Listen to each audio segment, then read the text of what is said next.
Hello and welcome back to High Vibe Astrology. Welcome to any newcomers. I so appreciate you being here. This video is going to be about the October 14th new moon solar eclipse, and I am looking at it as an event chart drawn up for my local area. The reason I do this is because of the microcosm macrocosm connection. Just like reflexologists can determine what's going on in the body by working with just the sole of the foot, the palm of the hand, or as iridologists look at the eye to see what's going on in the body. Likewise, we can also work with our DNA and the cells of our body by using our power, our perception, frequency to change, to really program what is going on in the mini universe, the universe within, by working with the DNA and the cells and catalyzing healing that will translate then to our external life, to our body first, and then our external life as well. So I use my local area and my perception, trusting that what I am receiving from my own connection to source and the messages that I share are going to be for the highest good of those tuning into this channel. But I trust you to follow your own intuition, of course, to take what resonates and to revise or leave behind anything that doesn't resonate with you. If you would like to work with me or purchase one of my books, that information can be found in the window box below this video. If you would like to make a donation of any amount to support this channel, you can use the PayPal Me link, which is on the homepage of my YouTube channel, or also in the window box below. And I do greatly appreciate any and all participation, contributions, and comments. So with that, we will proceed with the astrology chart. Then after that, we will have the affirmations and frequencies. So please stay tuned because that is the nugget of this entire work, the astrosonics portion, where we are creating positive life stories using the astrology as a lens. So thank you again for tuning in, and I will see you soon for the October 28th eclipse. Bye for now. All right, so the first place that I am drawn to is the Scorpio midheaven. The midheaven has to do with how we put ourselves out there in the world, how we find our home in the world. And with Scorpio on the midheaven, there is a deep transformation taking place with regard to our reputation, how we see ourselves in the world. What are we working on in terms of really mining the gold of all that is hidden within us, mining the shadow? What alchemy is taking place? What are we taking from a low vibe to a high vibe with our community, our place in the community, how we are making our home in the world, and reputation as well? There's a deep transformation going on, perhaps with career, our calling in the world, what death and rebirth is taking place there, or transformation. And whether or not it is a severe or volatile ending and beginning, or an easy transition, or a major transformation that we experience, makes me think of the rulers that I assign to Scorpio. Of the 12 signs, it's the only one that has three symbols: the scorpion, the phoenix, and the eagle. And for that reason, I do assign Mars as the planet most closely associated with the scorpion and the ego, Pluto as the ruler of the phoenix or the alchemist. It is the death and rebirth process, rising out of the ashes of the old and regenerating life from the death of the ego. So phase one is the scorpion, really learning through ego control and finding out how that does not work. Then phase two is the phoenix and the alchemist, who has to surrender to the death of the ego and allow that regeneration to take place. But even that stage can be quite volatile, with the constant extremes of death and rebirth, power struggles that come up in that learning phase, so that we can truly desire something better. And that something better is represented by the third symbol. And I assign planet Sedna to the eagle. Beyond the volatile transformation or the volatile extremes of the death and rebirth process in the Pluto phase, there is a transcension that we can experience when we allow ourselves to be fluidic with the change, which is what Sedna, as the immortal Arctic Sea woman, is showing us. Her return is providing that example for us as we go through this major, major epic transition on planet Earth as one human family. So, being more fluidic with the change. And the reason I bring this up is because we're going to look at the rulers of Scorpio and how they are, what is the dynamic action in this chart. So we have Mars here on the midheaven. Mars is conjunct the south node. So there's a lot of energy that is really demanding that we look at our past relationships, how we have always done relationships, what needs to change with regard to who we are in the context of relationship. Where have we compromised our own power, who we are authentically inside, by trying to keep the peace, maintain the peace, rather than actually create new peace and understanding by being who we are authentically. Keeping the peace means we don't want to rock the boat. We want to keep everyone happy, everyone around us, just keep them happy. I want harmony on the surface of things, no matter what the cost. But Mars in Scorpio is telling us now it's time to take a look at what needs to change in that dynamic so that we can truly be more authentically who we are. This is important because Mars is also the ruler of the North Node in Aries.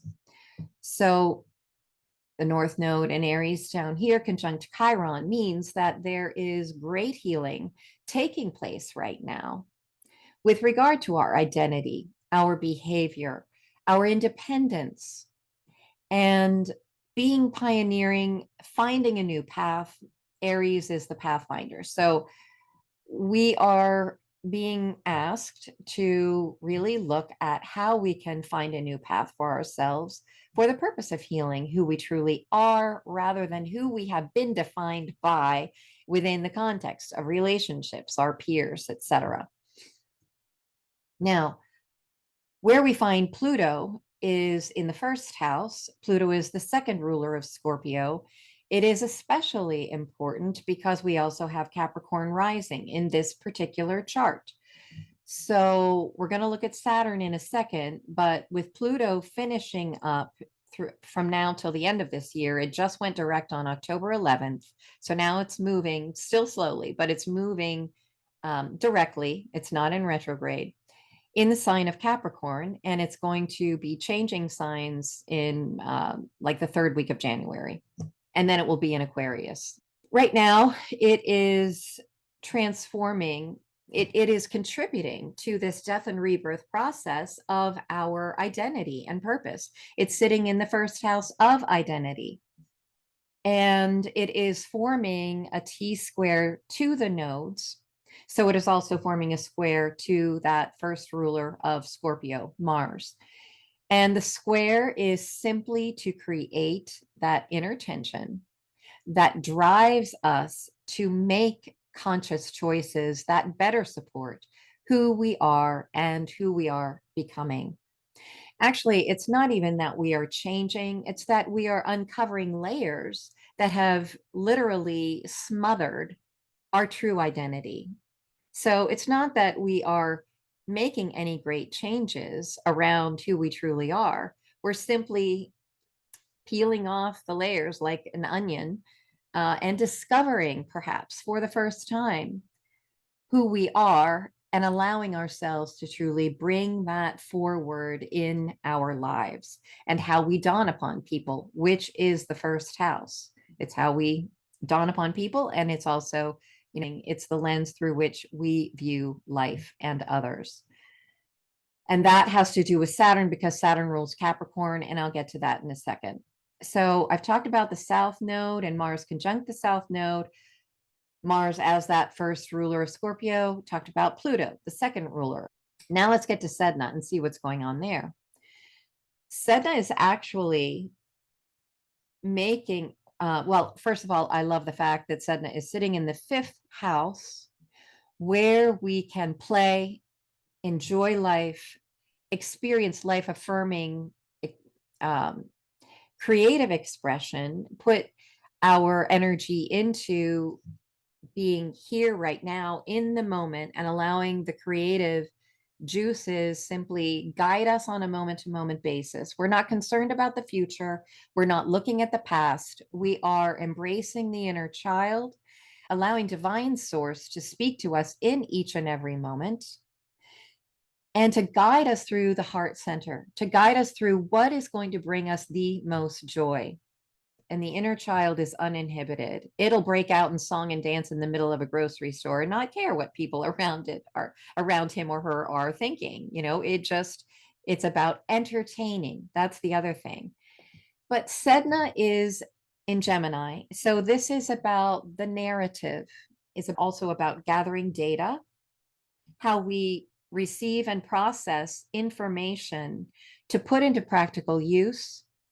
So combining Gemini with Sedna, who is teaching us how to rewrite our life stories and make them more positive, not just for ourselves, for some egotistical whim or agenda, but to actually help the collective and to help the entire transformation of this changing age from the old earth into the new earth, to help this transition along by focusing on what is positive, what is life-giving, what is joyful, what is truly creative and expanding life in a joyful way.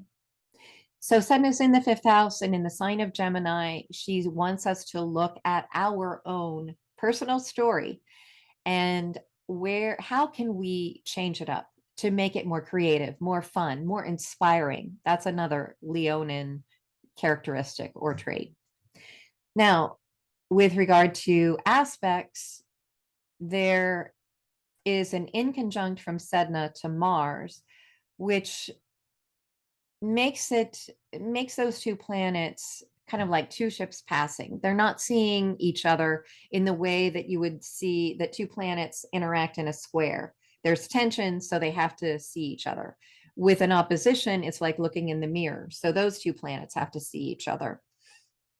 But with a quincunx, they're not readily be able to converse, to exchange information.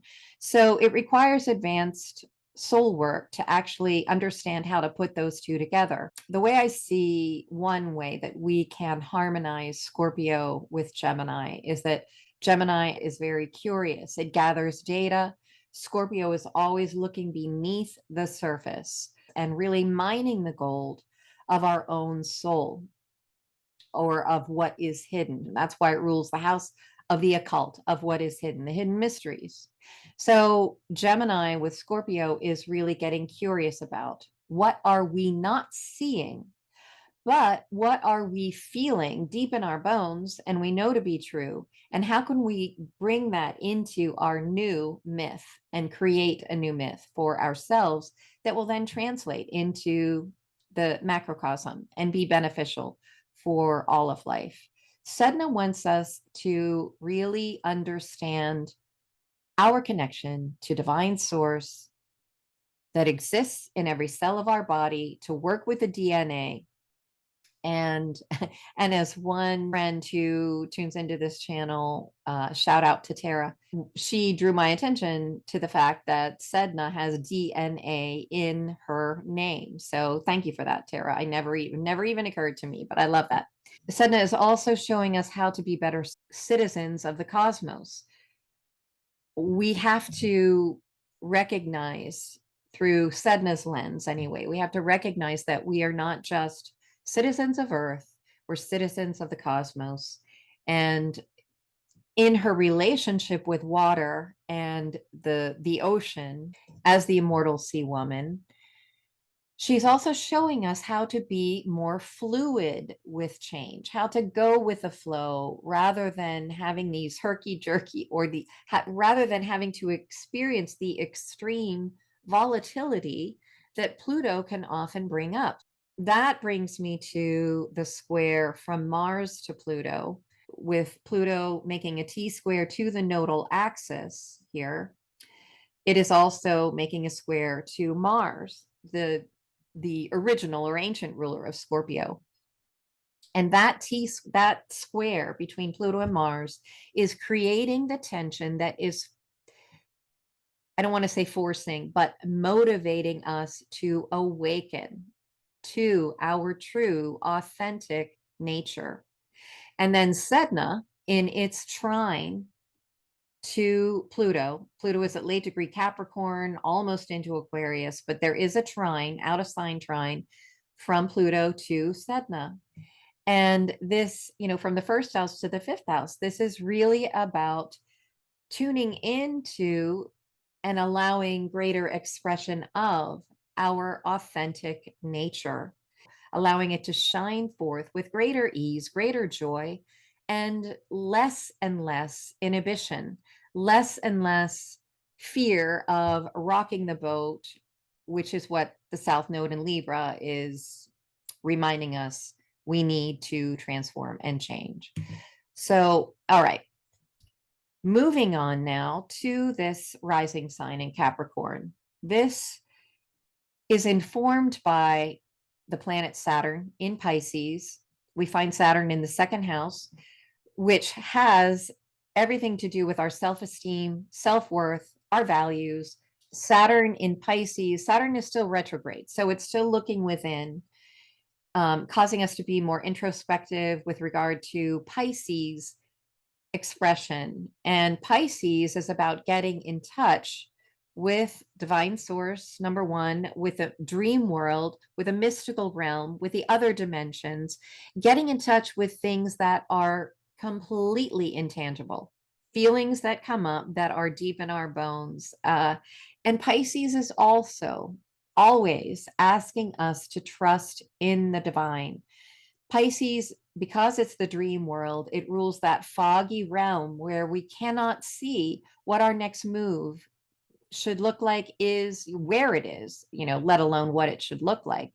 But Pisces is inviting us into the dance of the dream world to make use of our imagination and create what it is that we truly want. And this ties back into Saturn's square to Sedna. There's a square from Saturn at 0 degrees of Pisces to Sedna at 0 degrees of Gemini. And again, this square is about motivating us, providing inner tension that gives us the drive and inspiration to use our imagination to create that life story that Sedna is wanting us to do. So this is tying in our second house of value, self-worth, self-esteem with what it is we truly want. What is our spiritual ideal? That is also the Pisces realm. It's the refined and idealized, perhaps, vision of our future, vision of what type of life we want for ourselves and for the earth. And when we are looking at this example of Saturn connecting with Sedna, Saturn does represent the old paradigm, the old patriarchal way, chronology, linear time. We do this and then we do that. After we do that, then we do this, one step at a time. And there's nothing wrong with that. It's not that we have to abandon that completely, but the old paradigm that had us restricted in that linear viewpoint is now being dissolved and changed by Sedna's energy. Sedna is saying, no, you can experience past, present, and future right here, right now. Use the power of your imagination, your dream visions, your spiritual intuition and instincts, and trust that message to then create a new life story for yourself that reverberates. Those ripples go out into the collective, and we are creating a new earth story. So this may offend some people, and I'm sorry if it does, but I am a proud member of MEGA, MEGA, make the earth glorious again. That is what Sedna is about. That is what my work is about in terms of taking low vibration to higher vibration and helping people manage their own consciousness, which is managing their own frequency. Now, Saturn and Venus are also in an opposition, Venus with Saturn here. With oppositions, there it's like looking in a mirror. So as long as the energies are exchanging between one and the other and not getting polarized, then there's balance, there's ebb and flow, and if there's no polarization where it's like on a seesaw, one person's hanging up in the air and the other person is stagnant, grounded, and cannot move. That's the only problem with an opposition. But Saturn is seeking slow, sustainable progress toward a goal. And Venus is in deep analysis, gathering up all of the deeply hidden information about how we can achieve that process, how we can uncover our authenticity, who we truly are, and how we can use that towards Saturn's slow and steady progress. Now, Sedna is actually making a T square to those two planets. And so that square from Sedna is simply offering that third perspective and option, which is how to work with a current narrative that we're dealing with, whatever that is for us, and how we can create a revision, create a new myth, a new story for ourselves, reclaiming our sovereignty in the process of doing that, reframing and rescripting the narrative that has been restricting us for multiple millennia. And basically, just by changing our perception in each and every moment, being aware of when the old narrative pops up, having that new script that we just created, that Venus helped us create and that Sedna helped us recreate, rewriting that old script moving forward. All right. I also need to talk about Venus in Virgo as the ruler of the South Node in Libra. And Venus is also the ruler of the Sun and Moon in Libra, of course, at this new moon solar eclipse. The eighth house where Venus sits is the house of death and rebirth, as I already explained. It's a Scorpio house. So this is about regeneration. It's about plumbing the depths of our consciousness, plumbing the depths of our hidden assets, wealth, our authentic nature, our authentic purpose and power. Venus is what we love. And in Virgo, we are loving discernment, loving the details, the wisdom that is coming from seeing how all of those tiny little parts work together, performing their specific roles to help with the overall health and well-being of our body, our psyche, and then, of course, how that reverberates into the collective. As the ruler of the South Node, what we are literally transforming is our past, specifically how we have behaved in relationships, which I already touched upon. But this is relationships of all kinds, of course. It's business relationships, collaborations, not just our significant other. It is also in the sign of Libra, the South Node, and our past is speaking to how we have actualized justice and fairness within the legal realm, within the legal system, and our own lives. Where have we compromised our own worth and our own value to keep the peace rather than actually creating new and lasting peace? Now, Venus and Mars are in a sextile, and this is a wonderful aspect because Venus as the ruler of the South Node, Mars as the ruler of the North Node, and being two signs apart, forming a sextile is harmonious, but it requires our conscious effort to make the most of. So, in this aspect, Mars as the ruler of our North Node is new destiny, and Venus, the ruler of our past, is, and in the eighth house, is showing us how to navigate the changes. I think it's about understanding the power of our perception And just like Wayne Dyer always used to say, when we change the way we look at things, the things we look at change. So I feel like Venus here and in her relationship to Mars, it's about reclaiming the power of our perception to navigate these changes with ease and to understand that we don't have to go through a long and enduring process. We can transform our world, our nature, our life, and even our bodies and our health by changing our perception and really adhering to that new perspective and not giving into fear of any kind with regard to whatever matter, whatever issue is coming up for you at the time of this eclipse. Now, I wanted to make sure that I talked about this because I am looking at this again through that local perspective. The moon is the ruler of the seventh house of relationships. It's a little bit ironic, but I love how it connects with the south node in Libra and this new moon solar eclipse in Libra, having to do with how are we changing our relationship with ourselves and how we are changing who we are within the context of relationships. So with the moon, because Cancer rules the seventh house cusp in this chart, the moon is also ruling the sector of relationships. And again, this simply ties in to this transformation that is taking place at the time of this eclipse. It is also conjunct Mercury, and Mercury is ruling the sixth house. How are we taking in, receiving, that is, and transmitting information, Gemini, on a daily basis?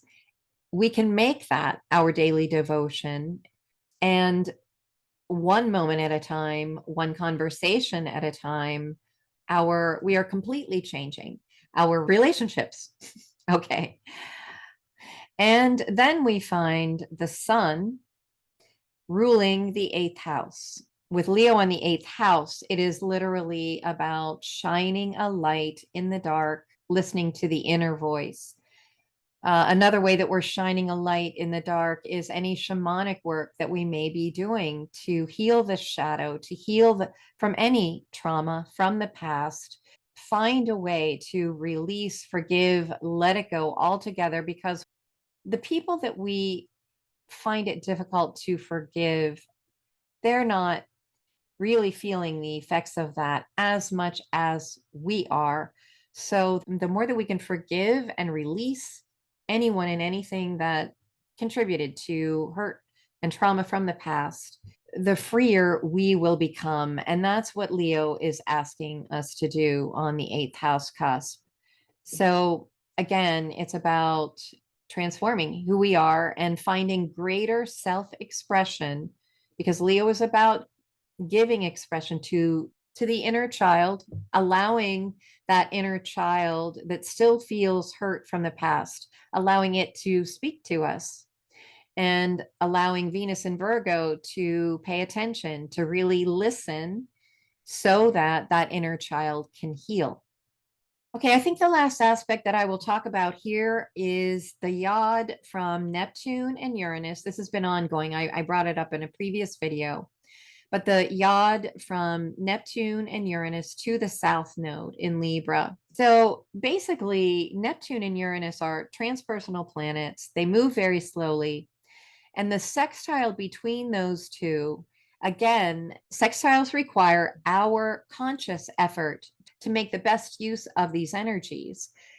With Neptune and Uranus combining, it is accelerating our evolutionary progress. Uranus is about the revolutionary, evolutionary process of humanity as we move forward into the new Earth. And Neptune is really about staying in the moment, trusting in the unknown. So, with Venus's presence in the eighth house, Neptune's relationship to this yod, to the south node, and also Neptune being in Pisces in the second house. This is again about trusting what we cannot see and flowing with the change as things arise in our present moment. All right. So, as always, there are so many aspects and multiple layers that I could go into, but I think I'll leave it there. I'll just say this: Jupiter, at least in this chart, as I am drawing it up as an event chart with the rising sign at 11 degrees of Capricorn, Jupiter is making a very beautiful trine to this ascendant and allowing us to have greater faith in the new identity that is transforming right now through all of these aspects in this incredibly potent and intense eclipse cycle that we're going through. All right, that about does it for this astrology portion. Please stay tuned for the affirmations and frequencies. Sun, new moon, and Venus for the Libra new moon solar eclipse. As I let go of unhealthy patterns in relationships, I immediately feel relief, peace, and harmony in all of my relationships, especially the one I have with myself.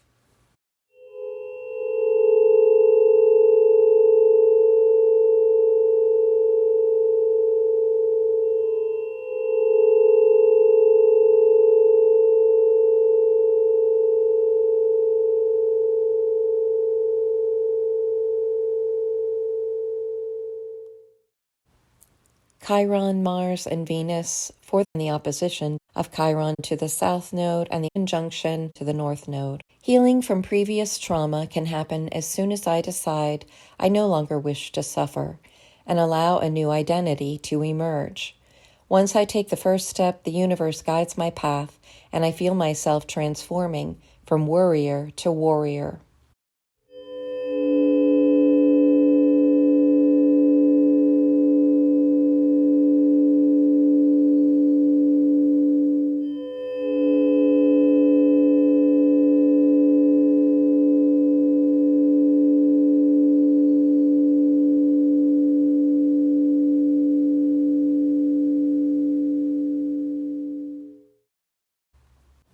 Mars and Venus for the sextile.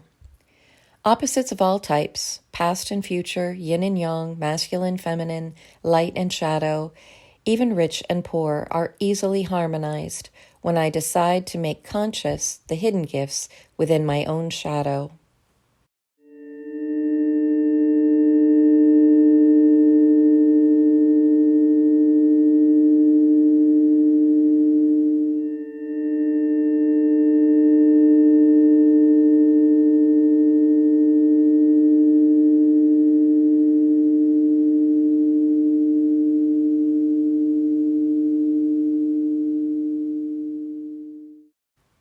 Mars, Pluto, and Venus for Pluto square to Mars and the Libra South Node. Embracing change and transformation is the accelerated path to mastering my destiny and purpose, and the universal wisdom that blesses all life, including my own.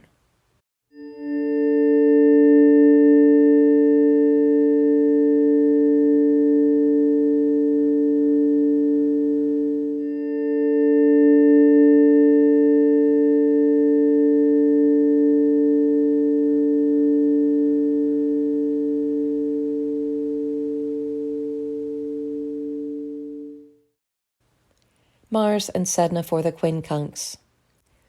When I investigate my own shadow tendencies without heaping shame and blame on myself, I become a vessel for unconditional love and acceptance toward others who struggle with their own shadow.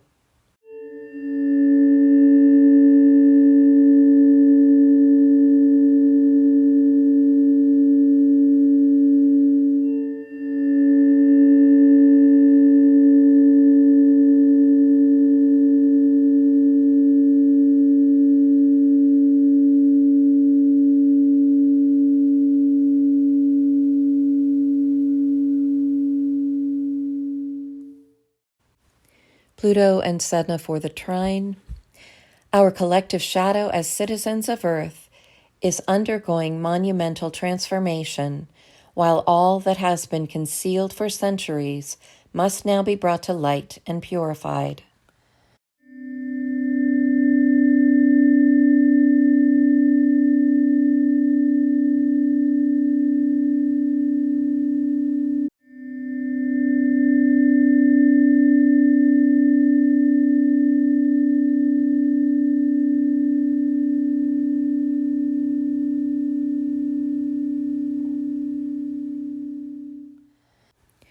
Saturn, Venus, and Sedna for the T-square.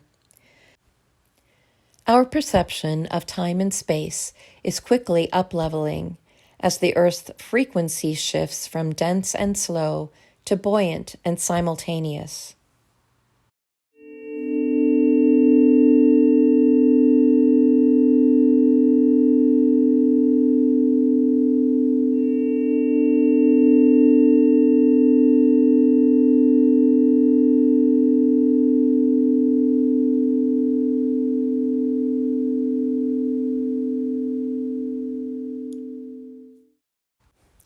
Venus, Neptune, and Uranus for the Yod from Neptune and Uranus to the Libra South Node.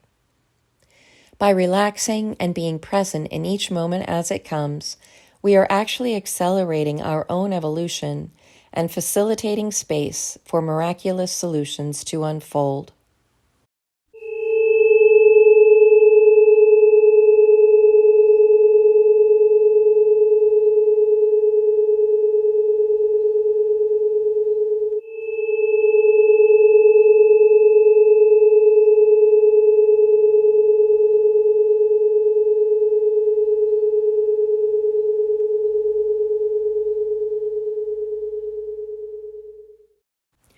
Jupiter and Saturn for the trine to the Capricorn ascendant. The universe now provides abundant support for our collective identity shift, showing us how to become the author of Earth's unfolding story.